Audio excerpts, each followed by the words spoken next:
What's up, guys? This is Severin Steelsmith.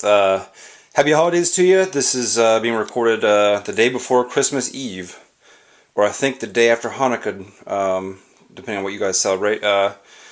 Anyway, this is a new guitar day for me, and if you guys watch my channel, you know that I'm a big Ibanez fan, and this is not an Ibanez, so I kind of went on a limb here and tried something new. I sold an Ibanez to get this one, actually. I sold that Ibanez 421, which actually turned out to be an RG 521, which it doesn't matter. But anyway, this is an ESP Viper Standard.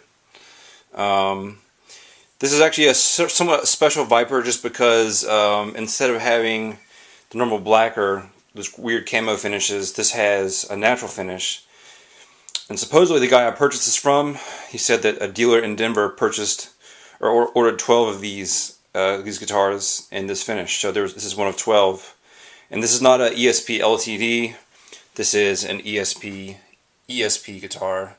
Not the cheaper one, but this is the real deal. But it's a cool guitar. It's basically kind of like an SG shape. It has 24 big jumbo frets. Very cool. Bound fretboard, bound ebony fretboard, beautiful ebony. That's really neat. Cool ESP at the 12th fret. Got the dots. Let's see what else. This kind of has like a matte finish. I'm not crazy about the matte finish, to be honest. But you know, it is what it is. I'll get used to it. I actually added this pick guard in. This did not come with the pick guard, and I did not screw any of the holes in. You can actually remove it. But the way I play, my picking hand kind of likes to rub against the guitar finish, and I have long nails in my right hand from classical guitar, or somewhat long nails, and for like hybrid picking and stuff. So it's so anyway, I bought a pick guard separate, and then I actually had to kind of make it fit this. It's not quite the exact shape or exact size, but it fits actually, and it stays in there. So I might put some double-sided tape underneath because I don't want to add screws in case I just totally change my mind and want to have it without the pick guard. But I think it looks kind of cool with the pick guard.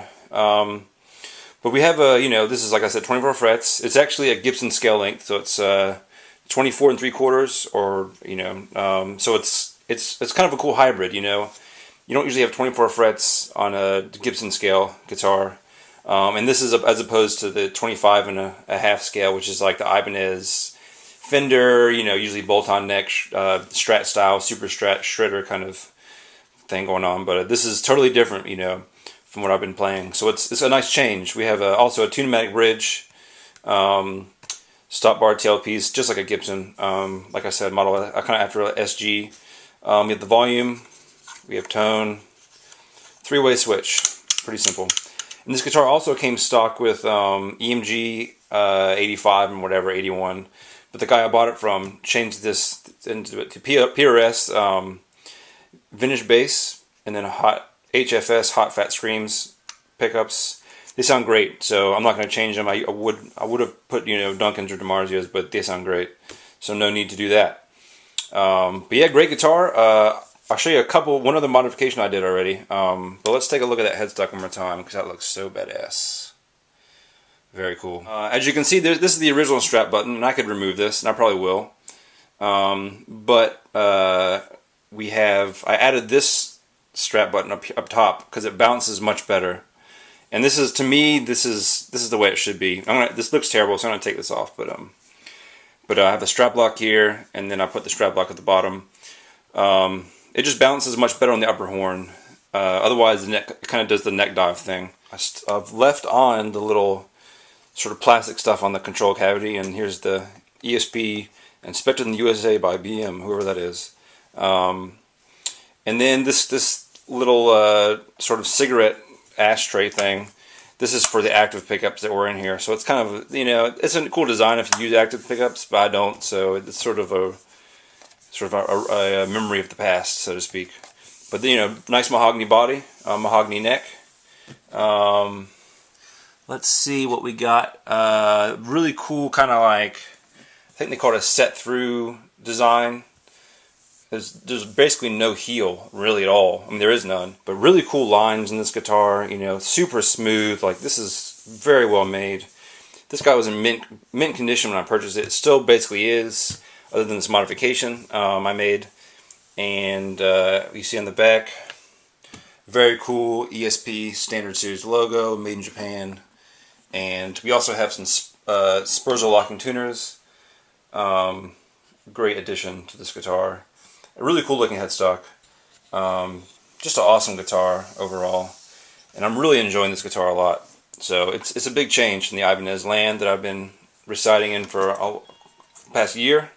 This guitar has insane sustain. It's just like unbelievable.